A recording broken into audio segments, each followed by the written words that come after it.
इस संसार में ऐसी बहुत सी घटनाएं घटित होती हैं जो हमेशा के लिए एक रहस्य बनकर रह जाती हैं। भारत में भी ऐसी कई घटनाएं घटित हुई हैं जिनका सच लोगों के लिए सिर्फ एक पहेली बनकर रह गया है। इस वीडियो में आज हम बात करेंगे भारत की ऐसी ही कुछ अनसुलझी पहेलियों की जिनका सच आज तक सामने नहीं आया। प्रहलाद जानी। प्रहलाद जानी को आप दुनिया का 8वां अजूबा भी कह सकते हो, क्योंकि प्रहलाद जानी ने पिछले 72 वर्षों से कुछ भी नहीं खाया। जी हाँ दोस्तों, 87 वर्षीय प्रहलाद जानी का दावा है कि योग साधना के बल पर वे करीब 75 सालों से बिना कुछ खाए पिए जीवित हैं, और ऐसा वे 1940 से करते आ रहे हैं। प्रहलाद जानी के इस दावे की जांच करने के लिए 2010 में करीब 35 डॉक्टरों की टीम ने एक हॉस्पिटल में 3 कैमरों के सामने उन्हें 15 दिनों तक रखा। जब रिसर्च पूरी हुई तो डॉक्टर हैरान रह गए, क्योंकि उन्होंने पाया कि इन 15 दिनों के रिसर्च में प्रहलाद जानी ने कुछ भी नहीं खाया था। फिर भी उनमें भूखमरी या कमजोरी के कोई लक्षण नहीं थे। अब तक उन पर ऐसे कई रिसर्च किए जा चुके हैं, लेकिन प्रहलाद जानी एक ऐसा चमत्कार बन चुके हैं जिन्होंने पूरे विज्ञान जगत को चौतरफा चक्कर में डाल दिया है। वैज्ञानिक आज तक नहीं समझ पा रहे हैं कि ऐसा कैसे संभव है, क्योंकि विज्ञान के अनुसार कोई भी व्यक्ति 7 दिन से ज़्यादा बिना पानी पिए जीवित नहीं रह सकता।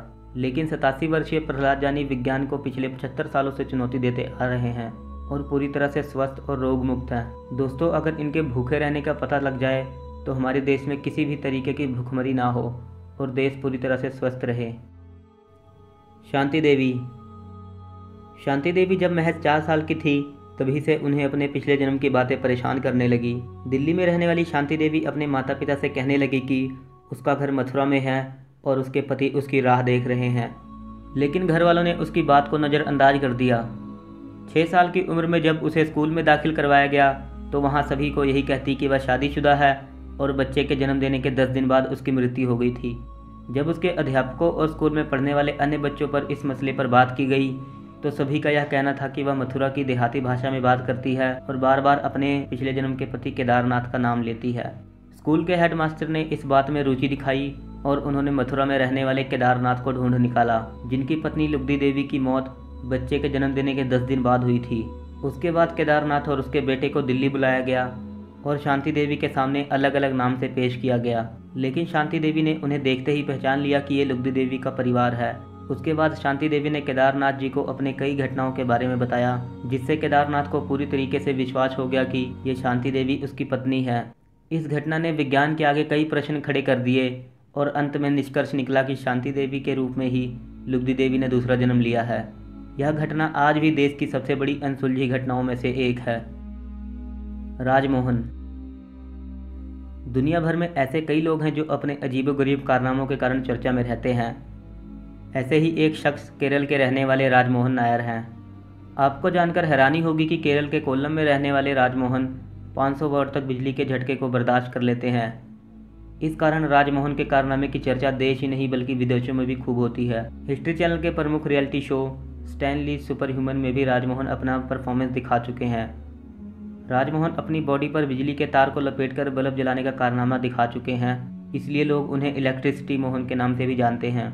वैज्ञानिक जगत भी उनके इस कारनामे से हैरान है और आज तक इस रहस्य को नहीं सुलझा पाए हैं कि आखिर कैसे वे अपने शरीर के माध्यम से बिजली को पास कर लेते हैं और उन्हें झटका भी नहीं लगता। हालांकि राजमोहन को अपने इस अनोखे टैलेंट का काफ़ी दिलचस्प तरीके से पता चला। राजमोहन बताते हैं कि जब वे 7 साल के थे तभी उनकी मां की मौत हो गई थी। इस घटना से वे काफ़ी टूट गए थे और सुसाइड करने के लिए ट्रांसफार्मर पर चढ़ गए। इस दौरान जब उन्होंने बिजली के तार को पकड़ा तो उन्हें कुछ भी नहीं हुआ। वे हैरान रह गए। कई बार तारों को पकड़ा लेकिन कुछ भी नहीं हुआ। तभी उन्हें लगा कि भगवान ने उन्हें स्पेशल पावर दी है जो औरों से अलग है। ऐसे में उन्होंने सुसाइड की इच्छा छोड़ दी।